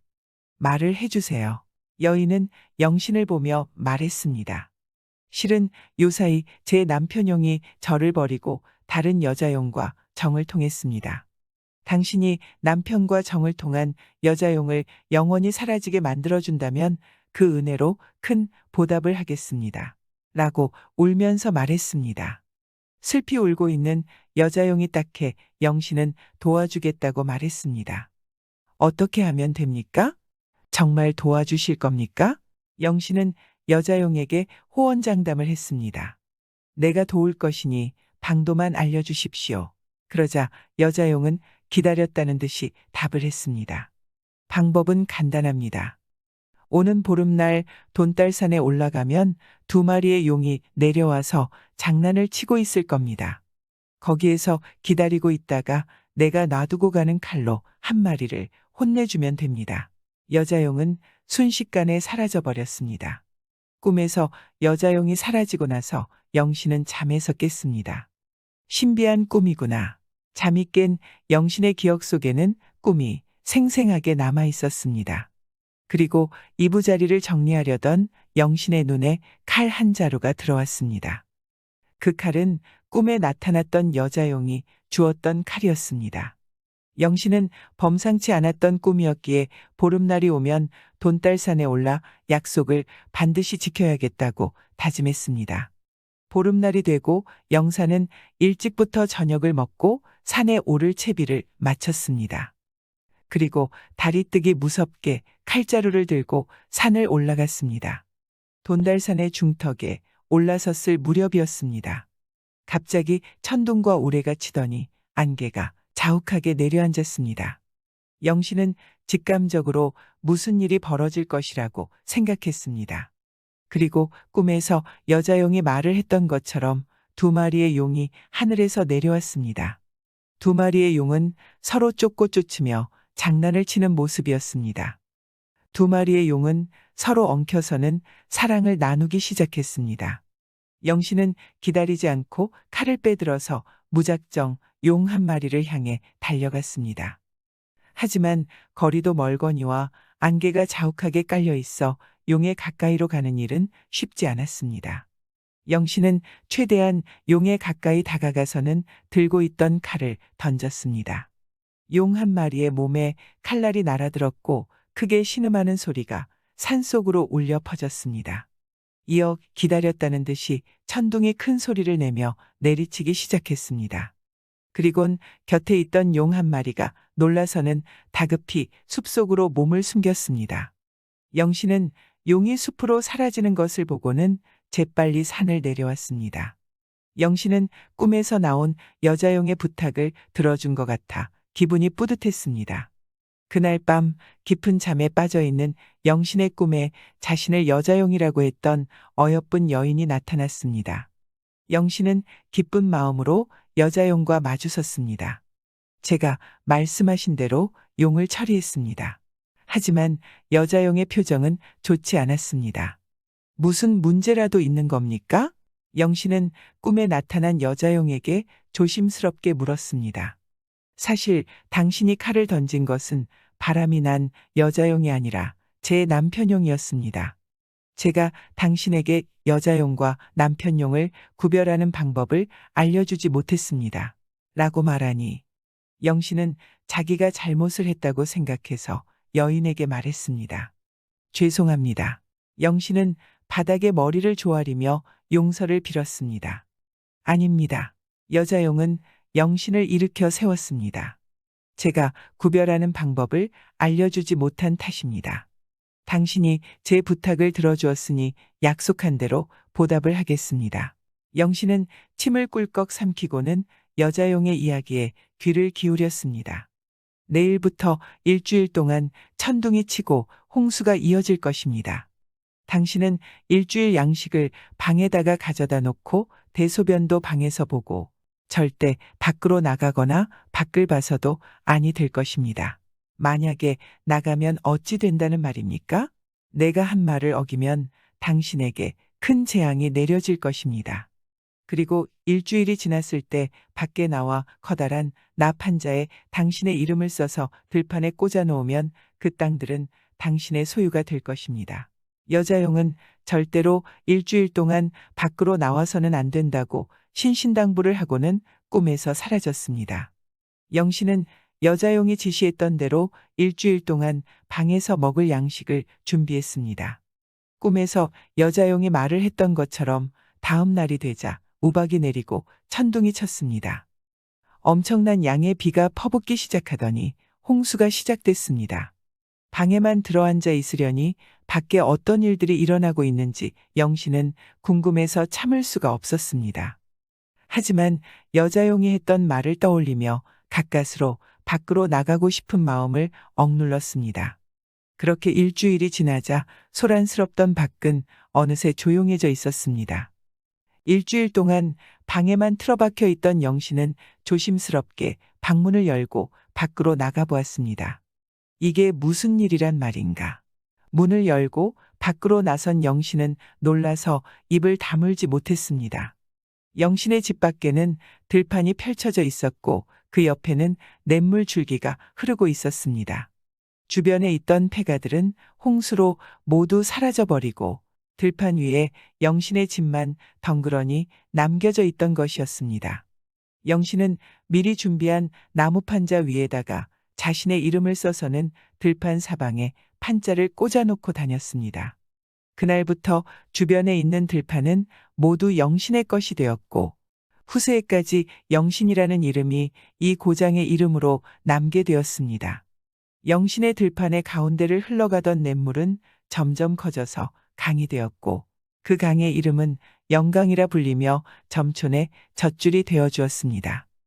아무리 옛날 이야기지만 저 영신이라는 노비는 대단한 것 같습니다. 어떻게 용에게 칼을 던질 수 있었을까요? 어떻게 보면 그런 용기 때문에 큰 부를 얻을 수 있었던 것 같습니다. 지금 시대하고도 맞는 것 같습니다. 말도 안 되는 일이 있더라도 용기 있게 밀어붙이면 크게 성공할 수 있는 것이 비슷한 것 같습니다. 두 딸은 과부의 이것을 보고 망측해라. 옛날에 한 늙은 과부가 있었는데 아들 하나 있는 게 소원이었는데 갑자기 남편이 저 세상으로 먼저 가버리는 바람에 어쩔 수 없이 혼자 살고 있었습니다. 그런데 갑자기 배가 불러오더니 아이를 낳았는데 놀랍게도 구렁이였습니다. 그런데 구렁이가 어디론가 사라져 버렸습니다. 그래도 어미인지라 구렁이를 낳은 늙은 과부는 구렁이 자식을 찾아다니다가 뒤뜰에 있는 독에서 구렁이를 발견했습니다. 왜 여기 와서 있니? 라고 과부가 말하자 구렁이는 방으로 스르르 기어 들어왔습니다. 한편 그 옆집에는 한 대감이 사는데 그 대감에게는 딸이 셋이 있었습니다. 그런데 그 대감집에도 과부가 자식을 낳았다고 소문이 나서 어느 날 대감집 맏딸이 와서 할멈, 아이 낳았다는데 어디 보여주세요. 라고 말하기에 뒤뜰 독에 있다니까 열어보고는 아이고 머니나 구렁이를 낳았네 하고 호들갑을 떨며 갔습니다. 다음에 둘째 딸이 와서 할멈, 아이 낳았다더니 아이는 어디 있수? 라고 하기에 뒤뜰 독 안에 있다고 했더니 또 가서 열어보고는 놀라면서 아이고 망측해라 하고는 그만 달아났습니다. 그리고 막내딸이 아이 구경을 왔다고 하기에 뒤뜰에 가보라고 일러주었더니 가서 열어보고는 점잖기도 하다 라며 의외의 말을 하고는 돌아갔습니다. 구렁이는 이 소리를 듣고 어머니한테 가서 어머니, 나 옆집 막내딸한테 장가를 보내줘요. 하고 졸라댔습니다. 그 말에 어머니는 펄쩍 뛰며 이 옆집은 대감집인데 어떻게 그 색시한테 장가를 가겠느냐?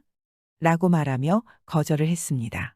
그러나 구렁이는 만약 그 색시한테 장가를 보내주지 않으면 한 손에는 칼을 들고 한 손에는 불을 들고 어머니 밑으로 도로 기어들어 가겠어요. 라며 반협박식으로 말했습니다. 할 수 없이 어머니는 죽음을 각오하고 대감집 대문 앞에 서서 근심만 하다가 말도 못하고 돌아오곤 했습니다. 사흘째 되던 날 또 집안에는 한 발짝도 들이지 못하고 대감집 대문 앞에서 근심스럽게 서 있으려니 대감이 이 광경을 보고 있다가 할멈 무슨 근심이 있기에 매일 와서는 이렇게 서 있는고 하고 물었으나 차마 그 말을 할 수가 없어서 머뭇거리기만 했습니다. 무슨 말인데 그렇게 어려워하는고? 어떤 말이라도 괜찮으니 말해보게나 라며 대감은 호통을 치듯 말했습니다. 그래서 어쩔 수 없이 구렁이의 어머니는 말했습니다. 다름이 아니라 말은 안 되겠지만 제가 아이를 낳았는데 그 아이가 구렁인데 대개 아가씨들이 와서 보시고는 맏아가씨와 둘째 아가씨는 망측스럽다고 하며 갔는데 막내 아가씨는 점잖다 하시고는 돌아가셨습니다.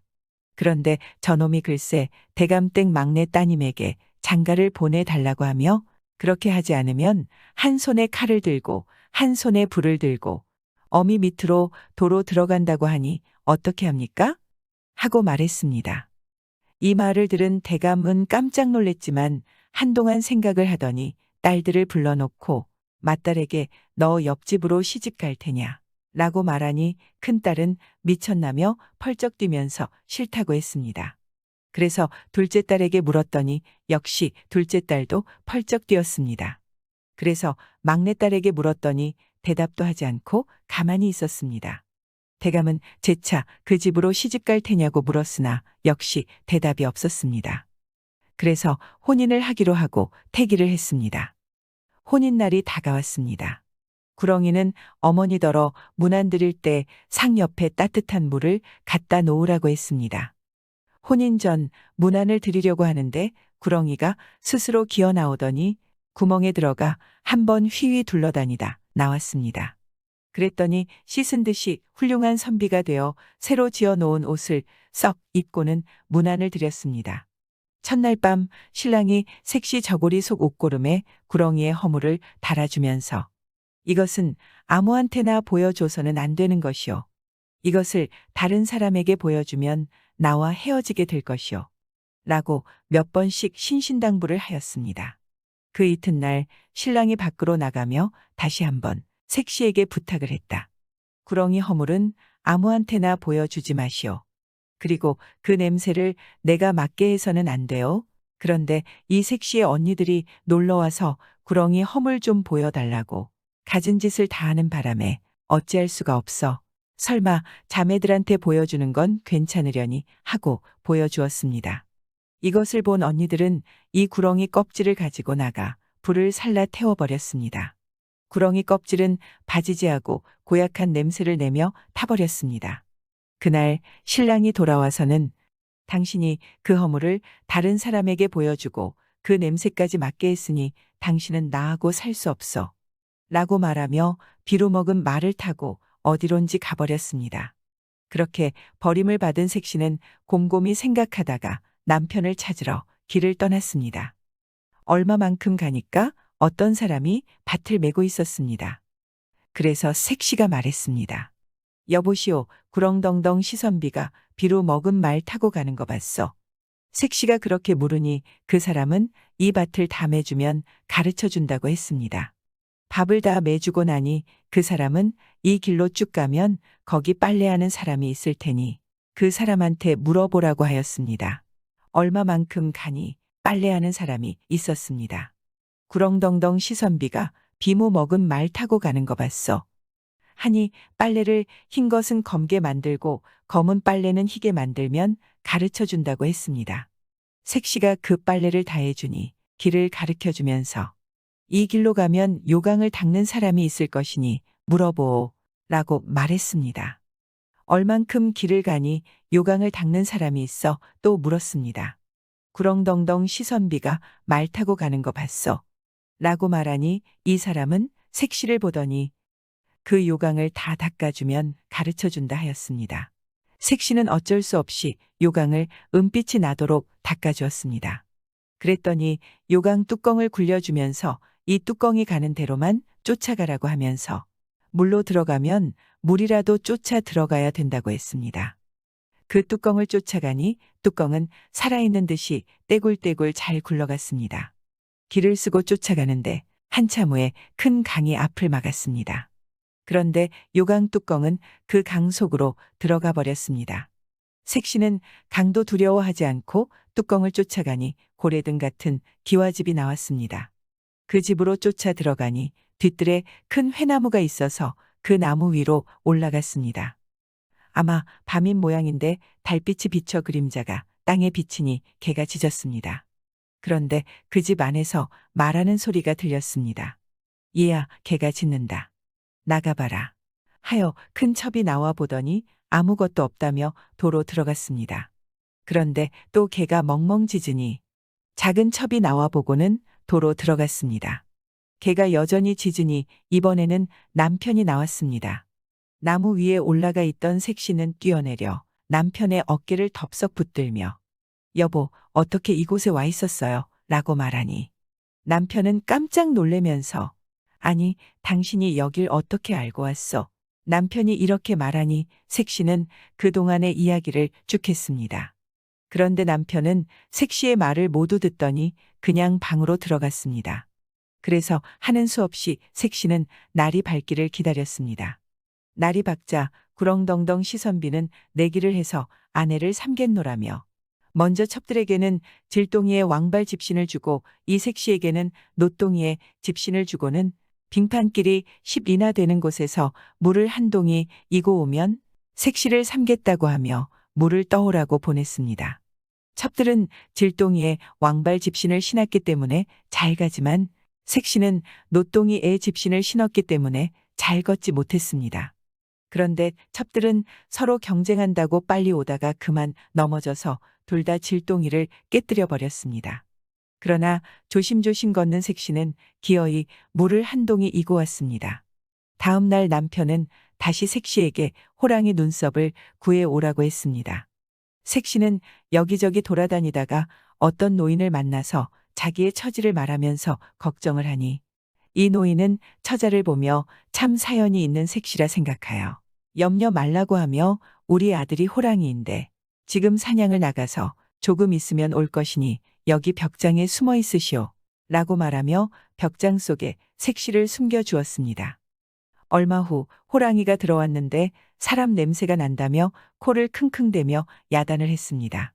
그러자 노인은 호통을 치면서 냄새는 무슨 사람 냄새냐? 나한테서 나는 냄새지. 얘야, 그나저나 내 눈에 뭐가 붙었다. 하며 호랑이의 눈썹을 뽑았습니다. 그렇게 해서 색시는 노인한테서 눈썹을 얻어가지고 집으로 돌아왔는데 첩들은 하루 종일 돌아다니다가 그냥 돌아왔습니다. 다음 날에는 호랑이 발톱을 얻어오라 하여 또 나갔는데 색시는 그 전 노인에게로 가서 또 사실 이야기를 해 호랑이 발톱을 얻어가지고 돌아왔는데 첩들은 그날도 그냥 돌아왔습니다. 그리하여 시험을 끝낸 남편은 색시와 살기를 기약하고 학을 타고 색시 집으로 돌아왔습니다. 둘이 집에 학을 타고 오는 걸 보고 과부와 대감이 깜짝 놀랐습니다. 그 후로 둘은 자식 낳고 잘 살았는데 대감의 맏딸과 둘째 딸은 혼인을 하지 못했습니다. 둘은 평상시에는 괜찮은데 남자만 만났다 하면 맏딸과 둘째 딸의 몸에서 비릿한 냄새가 나는 거였습니다. 아마 뱀 가죽을 태운 죗값으로 선비가 벌을 내린 것 같았습니다. 그래서 둘은 평생 혼인하지 못한 채 살았다고 합니다. 마지막은 우리나라의 유명한 콩쥐팥쥐와 외국의 신데렐라랑 비슷한 내용이네요. 막내딸은 무슨 사연으로 구렁이와 혼인을 한 것도 보면 역시 옛날 이야기는 옛날 이야기구나 생각합니다. 여러분들도 너무 깊게 생각하시지 마시고 그냥 옛날 이야기라고 생각하시고 재밌게 보셨으면 좋겠습니다. 힘 좋은 머슴에게 저랑 첫날 밤을 꼭 보내요. 옛날 어느 한 산골에 기운이 센 머슴이 있었습니다. 이 머슴은 청룡백호의 혼을 타고났던지 기골이 장대함은 황소의 다리를 삼킨 것 같고 담량이 크면 호랑이의 염통을 먹은 것 같았습니다. 그는 생김새만 그럴 뿐 아니라 수수팥떡이 안팎이 없듯 힘골도 그렇게 세서 그가 산으로 올라가면 산중의 왕인 호랑이조차 너구리굴에다 대가리를 쑤셔박고 바다로 가면 바닷물을 도리쳐 삼키는 고래도 물속으로 깊이 숨어버린다 했습니다. 어느 해 동지섣달 대안이 소한네 집에 문안 갔다 얼어 죽었다는 때였습니다. 눈이 지붕 낙수터에 남실거리게 와서 심산 속의 호랑이도 토끼 한 마리 쥐지 못하여 사람 사는 동네로 어슬렁어슬렁 내려왔습니다. 때마침 그 머슴은 대감집 돼지우리 옆에 달린 뒤간에 쪼그리고 앉았는데 호랑이란 놈이 돼지를 먹겠다고 앞발을 널름거렸습니다. 그것을 본 머슴은 미처 어쩔 새 없어서 한 손으로 바지춤을 추면서 한 손으로 호랑이의 뒷다리를 잡아채서 언 땅에다 내리쳤습니다. 호랑이는 아웅 하는 소리를 산천이 따개지게 지르고 뻗으러졌습니다. 한 손으로 범을 잡은 후에 이 장수 머슴은 옆집에는 이웃사촌이라고 친형제같이 지내는 사람이 있었는데 서울 장안에 일 보러 간 후 오리무중이었습니다. 머슴은 그 이웃사촌에 시신이라도 찾겠다고 대감에게 말하고 두루 염탐하다가 그가 서울 어느 대감댁의 그물에 걸려서 물귀신이 됐다는 이상한 소식을 들었습니다. 그 소문을 들은 총각은 분이 머리끝까지 차올라서 당장 집을 떠나 서울로 향했습니다. 그는 서울에 가기는 했지만 워낙 서울 장안은 큰 곳이어서 어쩔 도리가 서지 않았습니다. 소도 언덕이 있어야 비빈다고 끈덕이 있어야 잡으나 패나 하겠는데 밑도 꼬리도 없는 송사를 어디다 붙일 곳도 없어서 이 골목 저 골목으로 거지마냥 어정거렸습니다. 어느 날 해가 지고 어슬어슬할 때 한 정자나무 옆을 지날 때였습니다. 갑자기 뒤에서 도깨비 오줌 싸는 소리가 나더니 번거지 쓴 놈들이 돌개바람처럼 달려들어 다짜고짜 그를 묶었습니다. 머슴은 놈들을 풍지박산시키려다 일부러 모시기는 채하고 묶였는데 놈들은 저희끼리 이만하면 인물도 새 서방감이니 넉넉하다고 쑥덕거렸습니다. 얼마 후에 머슴은 가죽 포대를 벗기우고 큰 집 내당으로 들어갔습니다. 방 안에 들어서고 본즉 노란 노쇠 촉대에다 쌍초불을 낙과 같이 밝혀놓고 감실거리는 두리상 위에는 목숨수 복복자를 새긴 청주잔에 잔대를 받쳐놓고 산의 진미를 차려놓은 것이 영락없는 신랑 신부의 상방이었습니다. 그러자 문이 열리더니 족두리에 큰 비녀 찌르고 연지곤지 찍은 새각시가 여종의 부둥켜서 장옷소매로 내리뜬 눈시울을 가리우고 외씨 같은 버선발로 사뿐사뿐 걸어 들어오더니 아랫목에 살며시 앉았습니다. 그래 놓고 여종은 나가버리고 문이 닫혔는데 문 밖에서는 망을 보는 인기척이 느껴졌습니다. 머슴은 모르는 척하고 차려놓은 주요를 혼자서 부어라 마셔라 하였습니다. 얼마를 지났는지 밤이 깊어졌는데도 각시는 눈 한 번 떠보지 않고 돌부처같이 앉아있더니 닭이 부두둑거리며 꼬꼬하고 울자 부시시 일어나서 나가려 하였습니다. 머슴은 얼른 나가려는 새각시를 막아서면서 여보시오 부인, 이 세상의 법이 잔치를 지내야 상방을 꾸리고 상방에 드는 것은 신랑 신부뿐이라 하였으며 부부가 된 후에는 남편의 말이 천명과 같다 하였는데 어찌하여 말없이 나가려 합니까? 라고 말하였습니다. 그러나 새각식이 노하여 하는 말이 내 처눈이 불길키로 잠시 운수땜을 한 것이지 어찌 벼슬을 하지 않은 머슴과 대사를 이루겠는고 그대와는 서로 상관도 없는 일이려니 속히 길을 내미 가당하리라. 고하며 머슴을 밀치고 나가려 하였습니다. 그러나 머슴은 그 말을 들을 리가 없었습니다. 문에 가로막아서며 나가지 못하게 하니 색시가 여봐라 하고 사람을 불렀습니다. 그러자 문 밖에 대기하고 섰던 덩치 큰 머슴들이 육모방망이를 내두르며 잔말 말고 아씨를 내보내라고 호통쳤습니다. 그럴수록 머슴 역시 언성을 높여 색시를 꼼짝달싹 못하게 붙들고 서서 호령했습니다. 이 요망한 년. 내 잘 되자고 청춘이 만리 같은 대장부를 물귀신 만들잔 말이지. 너희들이 잘못 봤다. 내 너희들한테 죽으러 온 것이 아니라 생사람 잡는 버릇을 때려왔다. 그러자 밖에서도 호령이 났습니다. 이놈, 얘가 어디라고 함부로 짓거리냐. 라고 호령을 치자 머슴은 더욱더 큰 소리로 알만하다. 제 딸 잘 살게 하려고 남의 귀동자 죽이는 점쟁이 밑구멍인 강도놈의 소굴인 줄 안다. 머슴이 맞불질하자 내당은 물론이요. 사랑과 행랑채까지 떨쳐 일어나 온 집안이 떠들썩하였습니다. 사랑대청에서는 당장 그놈을 혼내주라는 명이 떨어져서 덩치 큰 노비들이 방망이를 휘두르며 총각에게 달려들었습니다.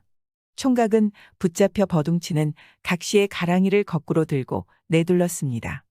그러다 새 각시를 마당에다 내동댕이 치고 큰 마당에 나서면서 이놈들 제 딸 중한 것만 알고 남의 귀동자 소중한 줄 모르는 인간 백정들아 고약한 보쌈질을 또 하겠느냐?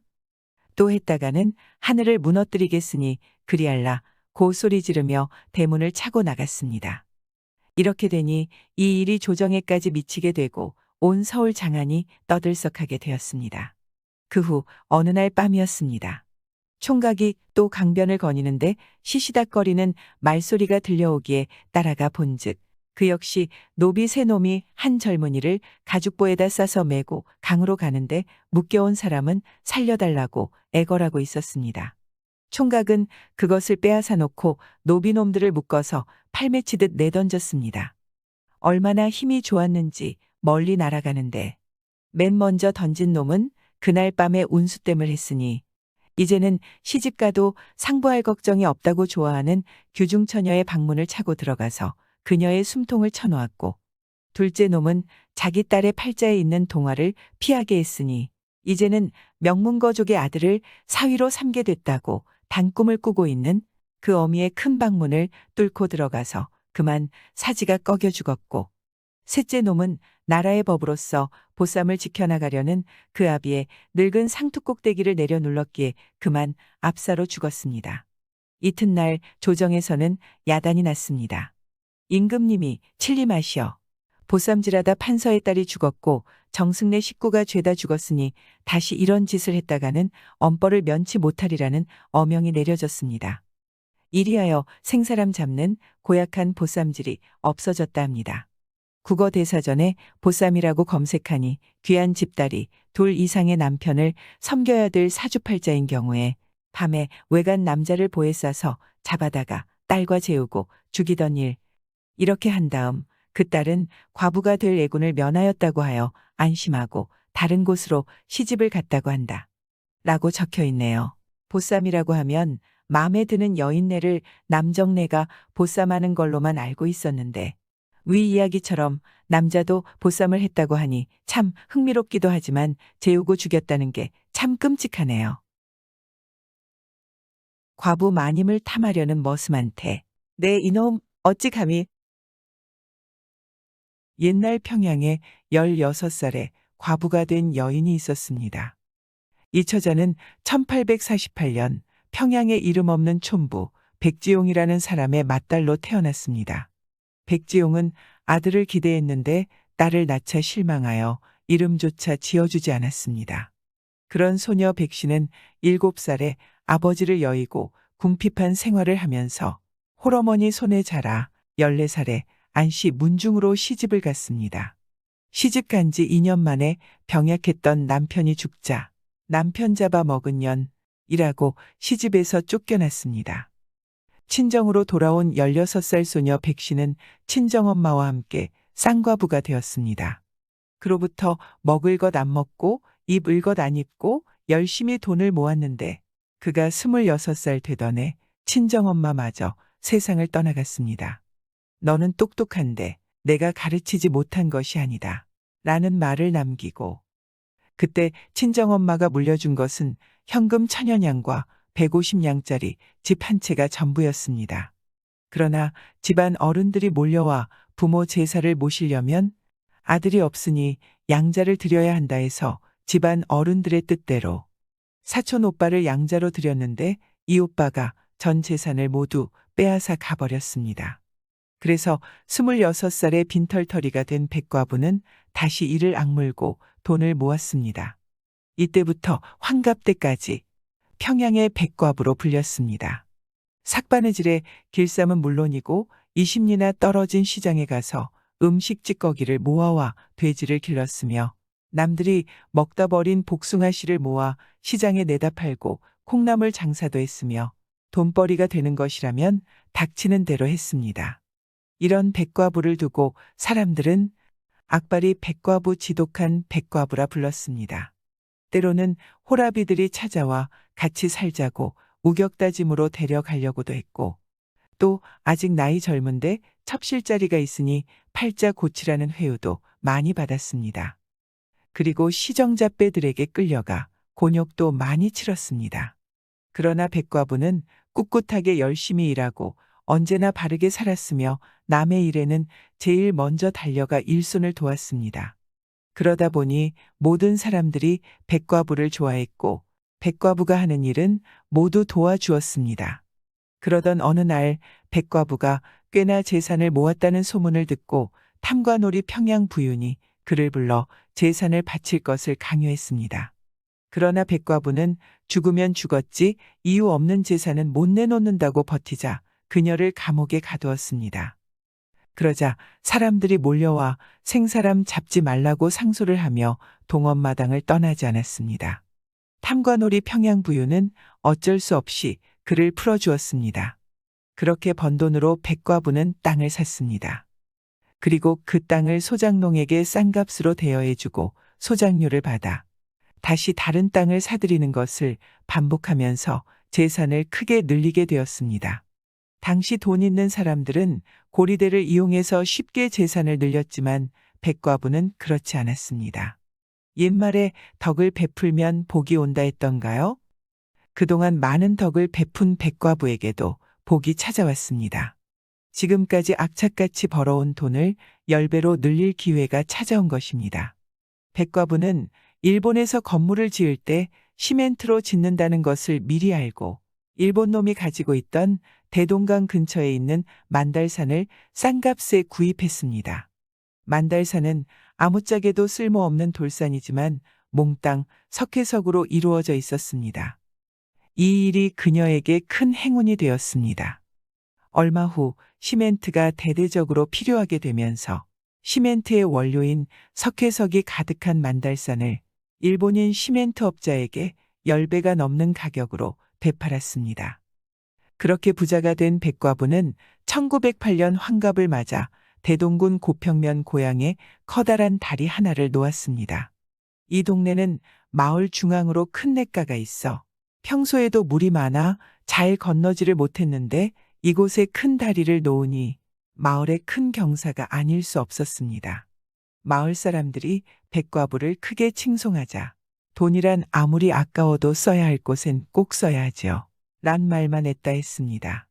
사람들은 이때부터 백과부를 백선행이라 불렀고 그 선행은 이름도 없던 백과부의 이름이 되었습니다. 그 뒤에도 백선행은 그 이름이 부끄럽지 않게 배우지 못한 어머니의 한이면서 자신의 한이었던 학교를 세우고 또 장학재단을 설립했습니다. 당시 평양에 있는 거의 모든 학교가 백선행의 기부금으로 운영될 정도였다고 합니다. 또 독립운동가 고당 조만식 선생이 평양에 조선인을 위한 공회당과 도서관을 건축하자고 하자 현재 가치로 150억 원 상당의 공사비와 운영자금을 제공했습니다. 1933년 5월 86을 일기로 세상을 떠날 때 35만 원 현재 가치 350억 원의 재산은 한 푼도 남아있지 않았습니다. 한국 여성으로서 최초로 사회장으로 치러진 백선행의 장례식에는 1만여 명의 인파가 운집했으며 수백 수천 명이 상복을 입고 그녀의 죽음을 애도했습니다. 300개가 넘는 화환과 만장등이 늘어선 장례 행렬은 2km나 이어졌다고 합니다. 당시 평양 시민의 3분의 2인 10만 명의 시민들이 거리로 나와 평양 백과부의 마지막 길을 배웅했다 합니다. 16에 된 나이에 과부가 되어 수절한 그녀에게 자식은 없었지만 그녀를 어머니로 섬기는 청년은 수백 수천을 헤아렸고 평양시 전체가 그를 애도했다 합니다. 백선행은 돈이 얼마나 아름답게 쓰일 수 있는지를 알려준 최초의 부자였답니다. 돈이란 버는 것도 매우 중요하지만 어떻게 쓰느냐에 따라 그 사람의 인품이 평가되는 것이라 생각됩니다. 그래서 개같이 벌어서 정승같이 써라라는 속담이 있지 않나 합니다. 돈을 벌 때는 귀천을 가리지 않으며 고난을 구분하지 않고 벌지만 막상 그 돈을 쓸 때는 꼭 필요한 곳에만 써야 되며 만인에게 기쁨과 도움이 되어야 하는 씀씀이야말로 정승같이 쓰는 돈이 아닐까 생각합니다. 구독과 좋아요, 알람 설정은 사랑입니다.